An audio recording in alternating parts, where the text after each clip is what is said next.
तुम्ही कधी विचार करा की तुम्हाला मृत्यू का येतो? तुम्हाला मृत्यू यासाठी येतो जेणेकरून पृथ्वीवरील जी सगळी संसाधनं आहेत ती एखाद्या तरुण माणसाला मिळू शकतील. तर यासाठी म्हाताऱ्या माणसांना मारून टाकलं जातं. आणि तरुणाई म्हणजे हेच सेक्स. जोपर्यंत आपण प्रकृतीचा हा खेळ समजून घेणार नाही, आपल्याला वाटेल हा खेळच खूप रंजक गोष्ट आहे, आपण याच खेळात अडकून उद्ध्वस्त होत राहू.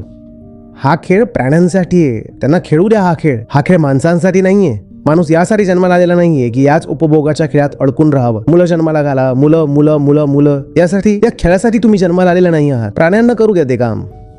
मला मुलं जन्माला घालण्याबद्दल सैद्धांतिक दृष्ट्या काही अडचण नाहीये. मला अडचण तेव्हा आहे जेव्हा मुलं जन्माला घालण्याला आयुष्याचं केंद्रबिंदू बनवलं जातं. ती गोष्ट आकस्मिक असू शकते, ती गोष्ट दुय्यम असू शकते, ती गोष्ट आयुष्याचा एक लहानसा भाग असू शकते, ती आयुष्याचा केंद्रबिंदू असू शकत नाही. प्रकृतीची इच्छा आहे की ती गोष्ट आयुष्याचा केंद्रबिंदू बनावी आणि बाजार सुद्धा हेच करतंय की ती गोष्ट आयुष्याचा केंद्रबिंदू बनून जावी.